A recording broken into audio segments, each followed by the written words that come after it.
Hormones hormones hormones पूरे time सिर्फ और सिर्फ एक ही कारण कि आपके हार्मोन की वजह से आपकी प्रेगनेंसी नहीं रुक रही है। तो कितने इंपॉर्टेंट होते हैं ये हार्मोन और क्यों इंपॉर्टेंट होते हैं? अगर हम प्रेगनेंसी के लिए कंसीव करना चाह रहे हैं तो 90% जो महिलाएं होती हैं उनके साथ ये गड़बड़ी देखी जाती है। जिन्होंने अगर टेस्ट कराया है, क्लियर कट पता चला है कि हार्मोन की गड़बड़ी है, इसकी वजह से आपकी प्रेगनेंसी नहीं रुक सकती है। लेकिन बहुत सारी ऐसी महिलाएं जो कि प्रेगनेंसी के लिए ट्राई कर रही हैं और उन्होंने अभी डॉक्टर से विजिट नहीं किया है, तो उनके केस में भी 90% केसेस ऐसे बनते हैं जहां पर हार्मोन्स की गड़बड़ी की वजह से आपकी प्रेगनेंसी नहीं ठहर पा रही है। अगर हार्मोन्स आपके लगातार बिगड़ते हैं तो आगे चल के ये पीसीओडी, पीसीओएस जैसी समस्या भी सामने नजर आती हैं। लेकिन उसका जो मेन जड़ है वो होता है आपके हार्मोन्स का बिगड़ना। आपके हार्मोन्स बिगड़ते हैं तब जाके आपकी प्रेगनेंसी नहीं रुकती है। आज की इस वीडियो में हार्मोन्स कितने इंपॉर्टेंट है और साथ ही साथ आपको ये भी बताऊंगी कि अपने हार्मोन को आप नॉर्मली कैसे ठीक कर सकती हैं विदाउट एनी मेडिसिन। आप बिल्कुल आसानी से 2 से 3 महीने में अपने हार्मोन को आराम से ठीक कर सकती हैं। अगर आपको प्रेगनेंसी कंसीव करनी है तो आज से ही अपने शरीर के ऊपर काम करना है, आपको स्टार्ट कर देना है। वीडियो काफी इन्फॉर्मेटिव है, प्लीज शुरू से लेकर लास्ट तक जरूर देखिएगा। नमस्कार दोस्तों, मेरा नाम हर्षिता वर्मा है और आपका मेरे चैनल ट्विंस माय वर्ल्ड पे बहुत बहुत स्वागत है। यूं तो हार्मोन का बैलेंस होना बहुत ज़रूरी है आपके शरीर में, चाहे वो मेल हो फीमेल हो, किसी भी एज के लोग हों, सबके साथ हार्मोन्स बिल्कुल सही जाने चाहिए। क्योंकि हार्मोन्स ही ऐसे होते हैं जो कि आपको सही टाइम पे भूख फील कराते हैं, सही टाइम पे खुशी फील कराते हैं, सही टाइम पे आपको नींद फील कराते हैं, सही टाइम पे आपके लिबिडो होती है, सही टाइम पे आपका मेंस्ट्रुएशन होता है, सही टाइम पे आपकी प्रेगनेंसी होती है। यानी कि जो भी चीज़ें आपके शरीर में काम कर रही है एज अ एंडोक्राइन ग्लैंड्स की अगर मैं बात करूं तो सारी चीज़ों के ऊपर आपकी डिपेंडेंसी तभी हो जाती है अगर आपके हार्मोन बिल्कुल सही ढंग से काम करें। लेकिन फीमेल के साथ ये रिस्पॉन्सिबिलिटी थोड़ी सी ज़्यादा इस वजह से हो जाती है क्योंकि उनके मेंस्ट्रुएशन और साथ ही साथ उनकी प्रेगनेंसी भी इसके ऊपर डिपेंड करती है। क्योंकि अगर मेंस्ट्रुएशन अगर आपका गड़बड़ होगा तो अल्टीमेटली आपकी प्रेगनेंसी कंसीव होने में भी दिक्कतें आएंगी। तो आखिर इस हार्मोन को हम कैसे ठीक करें और हार्मोन में क्या क्या चीज़ें होती हैं? तो देखिए, जो भी आपके एंडोक्राइन सिस्टम होते हैं, खास करके जो पिट्यूटरी ग्लैंड होते हैं, उसमें से बहुत सारे हार्मोन का सीक्रेशन होता है। जैसे कि सही टाइम पे एस्ट्रोजन का निकलना। अगर सही टाइम पे एस्ट्रोजन नहीं निकलेगा तो आपका ओवुलेशन ट्रिगर नहीं होगा।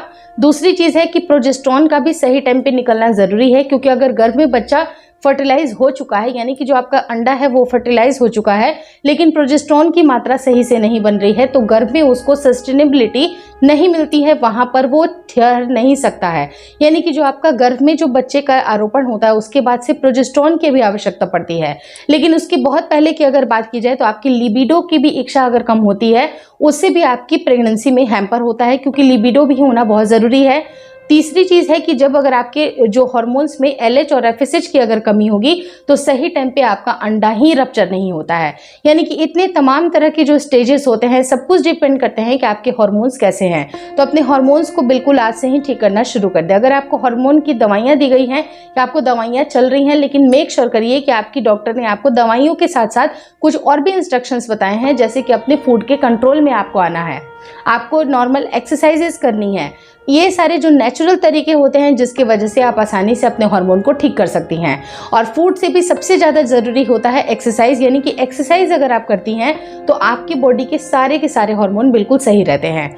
आज से अगर 20 साल 30 साल पहले की अगर बात की जाए तो वहाँ पर बहुत ज़्यादा महिलाओं को प्रेगनेंसी कंसीव होने में दिक्कतें नहीं होती थी, जिसका सिर्फ और सिर्फ एक ही रीज़न होता था कि उनकी जो लाइफ स्टाइल होती थी काफ़ी ज़्यादा एक्टिव होती थी। और अभी आपने देख रखा है कि लाइफ स्टाइल कितना शिथिल सेडेंटरी हो गया है, जिसकी वजह से महिलाओं को सबसे पहले प्रेगनेंसी कंसीव होने में दिक्कतें आ गई हैं। तो अपने जो घर के छोटे मोटे काम हैं वहां से आपको स्टार्ट करना है। बिल्कुल अपने घर के कामों को एकदम तवज्जो दीजिए, चाहे वो झाड़ू लगाना हो, चाहे वो पोछा लगाना हो। उसके लिए हम सब ने एक आदमी को हायर कर लिया है। बहुत सारे छोटे छोटे काम के लिए हम दूसरे के ऊपर डिपेंड है। लेकिन जब हम अपने काम को बिल्कुल अपने ढंग से करते हैं, खुद से करते हैं, तो हमारी बॉडी भी वर्किंग कंडीशन में होती है। ये सबसे बेसिक तरीका है जो कि महिलाएं अपने हार्मोन को ठीक कर सकती हैं। लेकिन अब के ज़माने में हो क्या रहा है कि लोग बहुत ज़्यादा होड़ में हैं, बहुत सारी कंपटीशन है, बहुत आगे बढ़ना है, कुछ सपने हैं उनको अचीव करना है, जहां पर इन सारे कामों के लिए बिल्कुल भी वक्त नहीं है। तो वो महिलाएं कोशिश करके 1 घंटा कम से कम एक्सरसाइज के लिए ज़रूर दें। चाहे वो जिम जाके दे सकते हैं या फिर 30 to 40 मिनट की वॉकिंग, ब्रिस्क वॉकिंग या योगा, कुछ इस तरह की प्रैक्टिस आपको ज़रूर करनी है, ताकि आपकी बॉडी में फ्लेक्सिबिलिटी आए। और जितना ज़्यादा आपका बॉडी फ्लेक्सिबल होगा, एक्टिविटीज़ जितनी अच्छी होगी, हार्मोन्स का डेफिनेट बेसिस पे अच्छा होना ज़रूरी है। अब रही बात कि जो भी आप डाइट ले रही हैं, डाइट में आप जंक फूड को जितना अवॉइड करें, पैकेट वाली जो चीज़ें होती हैं उसको आपको अवॉइड करना है। नॉर्मल जो आपका देसी घर का खाना होता है उसको अगर आपने ऑप्ट कर लिया, आपके हार्मोन बिगड़ेंगे ही नहीं। क्योंकि कई बार क्या होता है, हम बस पैकेट वाली चीज़ें लेके आते हैं, हमें लगता है नहीं हेल्दी है, इसके अंदर वेजिटेबल भी है, तो जो हम बाहर के डब्बों के अंदर अगर हम वेजिटेबल ढूंढ रहे हैं तो क्यों ना हम मार्केट से वेजिटेबल लेके आए और उसी को अच्छी तरह से साफ करके एज ए सलाद भी आप खा सकती हैं, सब्जियां अच्छी तरह से पका सकती हैं लो ऑयल में। तो इस तरह से आप अपनी बॉडी को डायरेक्ट जो साग सब्जियों से इंट्रोड्यूस करें जिसके अंदर एंटीऑक्सीडेंट्स होते हैं जो कि आपकी बॉडी के लिए ज़रूरी होते हैं, जो ऑक्सीडेटिव प्रॉपर्टीज़ होती है उसमें कम करती है, आपकी बॉडी को डिटेरिएट होने से बचाती हैं। तो आपको कोशिश ये करना चाहिए कि जो आपके सीजनल फ्रूट्स हैं, वेजिटेबल हैं, आपको ज़रूर इंक्लूड करना चाहिए। अब रही बात कि प्रोटीन भी इक्वली बहुत इंपॉर्टेंट है। प्रोटीन के शेक्स लेने से बजाय आप जो घर का देसी, जो अगर मान लीजिए कि आपके आसपास अगर गायें हैं, भैंसें हैं, आप सिंपल उनका दूध लेके आइए और उसको आपको धीरे धीरे कंज्यूम करना है। बहुत ज़्यादा एक बार में आप न करें कि अगर आपको आदतें नहीं है तो 500 ml आपने एक बार में पी लिया, ऐसा मत करिएगा। बिल्कुल आराम आराम से, जैसे 100 ml 150 ml आपको रोज दिन भर में अगर आप दूध पीती हैं, आप फल सब्जियों का सेवन करती हैं या दालें खाती हैं, क्योंकि वेजिटेरियन लोग के साथ या वीगन लोगों के साथ थोड़े से ऑप्शंस कम होते हैं, तो आप ये कोशिश करें कि पल्सेस से, सोयाबीन से आप अपने प्रोटीन के इंटेक को बढ़ा लें। अगर आप नॉन वेजिटेरियन हैं तो बहुत सारे ऑप्शंस आपके लिए अवेलेबल हैं। तो आपको प्रोटीन की भी मात्रा को अच्छा रखना है ताकि आपकी बॉडी के जो सेल्स बन रहे हैं वो काफ़ी अच्छे रिपेयरमेंट भी उनकी होती जाए, और सेल्स जो बन रहे हैं, जैसे कि फॉर एन एग्जांपल मैं अंडे की बात कर रही हूँ, तो ह्यूमन एग भी अच्छा बनता है, जो मेल के सेल हैं उनकी क्वालिटी भी अच्छी बनती है। तो प्रोटीन को भी आपको शामिल ज़रूर करना चाहिए। अब होता क्या है कि हम सबसे ज़्यादा सीडेंटरी कब फील करते हैं, हमें लगता है कि नहीं हम तो ये इतना सारा हमने काम कर लिया, लेकिन जो हमने काम किया वो ब्रेन से रिलेटेड है। फिजिकल एक्टिविटीज़ हम बहुत कम कर रहे हैं।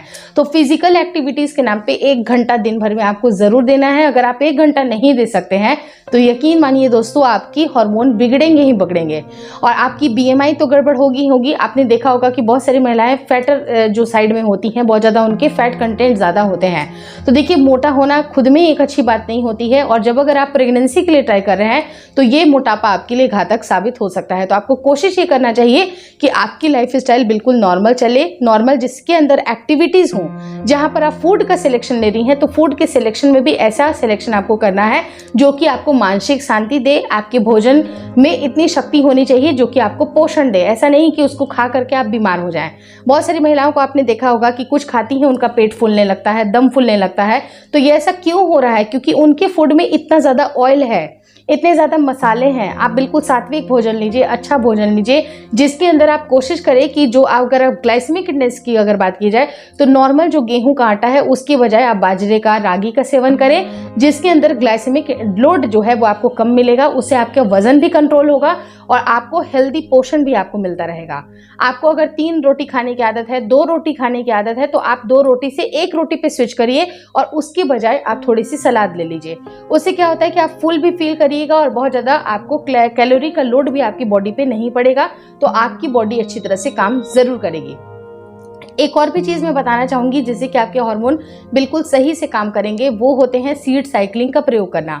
सीड साइकिलिंग का कैसे प्रयोग करना है, यानी कि महिलाओं का जो मेंस्ट्रुएशन साइकिल होता है 1 से लेके 14वें दिन तक बिल्कुल 2 अलग सीड का उपयोग करना है, फिर 14 से लेके 28 दिन तक 2 अलग सीड का उपयोग करना है। जब अगर आप सीड साइकिलिंग करते हैं तो उससे भी आपके बॉडी के हार्मोन बिल्कुल अच्छी तरह से रेगुलेट होते हैं। इसके बारे में एक डिटेल नॉलेज मैंने एंड स्क्रीन पे दी हुई एक वीडियो पे डाल दी है, आप चाहे तो उसको पूरी ज़रूर देख लीजिएगा कि कैसे हमें सीड साइकिलिंग करनी है। और last but not the least, आपको ज़रूरत है सही तरह से पानी के सेवन की। अगर आप पानी का इंटेक बहुत अच्छा रखती हैं, 3 से 4 लीटर पानी पीती हैं, तो छोटी मोटी भूख भी आपको नहीं लगती है और जो आपकी बॉडी में टॉक्सिन्स बन रहा है उसकी भी रिमूवल होती है। और सबसे अच्छी चीज़ जो कि बिल्कुल इग्नोर की जाती है वो होती है खुश रहना। यानी कि खुश रहिए, बहुत ज़्यादा स्ट्रेस ना लीजिए, क्योंकि जब हम बहुत ज़्यादा स्ट्रेस लेते हैं तो ऑलरेडी हमारे जो हार्मोन्स हैं वो बिगड़ना स्टार्ट हो जाते हैं। बजाय आपने कितनी भी अच्छी डाइट क्यों ना ली हो, बजाय आप कितनी एक्सरसाइजेस क्यों ना कर रहे हो, अगर आपको मानसिक शांति नहीं है तो आपको ये चीज़ें बिल्कुल भी परेशान करती रहेंगी हमेशा। तो प्रेगनेंसी की प्लानिंग करने से पहले आपको खुश रहना है, मेंटली प्रिपेयर रहना है, स्ट्रेस नहीं लेना है, ताकि जो अगर आप बच्चे को प्लान कर रहे हैं वो बच्चा बिल्कुल हेल्दी हो। क्योंकि हम किसी भी तरह के बच्चे का कल्पना नहीं कर सकते हैं जिसके अंदर न्यूट्रिएंट की कमी हो, जो किसी बीमारी से ग्रसित हो। आपको ऐसे बच्चे की कल्पना है जो कि स्वस्थ हो, खुश हो। तो अगर स्वस्थ बच्चा या खुश बच्चा अगर आप चाहते हैं तो आपको भी खुश रहना स्टार्ट कर देना है। पति पत्नी खुश रहें, आपसी सामंजस्य बिठा करके रखें और अपने लाइफस्टाइल को ठीक करें। आपकी प्रेगनेंसी जल्दी से जल्दी रुकेगी। इसी दुआ के साथ, इसी उम्मीद के साथ, इसी दुआ के साथ कि आपकी प्रेगनेंसी जल्दी से जल्दी रुक जाए, आज की वीडियो एंड करती हूँ। Hopefully this video helps you. Video अच्छी लगी तो प्लीज़ लाइक कर दीजिएगा। चैनल पर नए हैं तो चैनल को ज़रूर शेयर और सब्सक्राइब करें। मुझे इंस्टाग्राम पे और फेसबुक का जो मेरा पेज है उसको लाइक और शेयर करना बिल्कुल ना भूलें। Thank you so much for watching twins by world.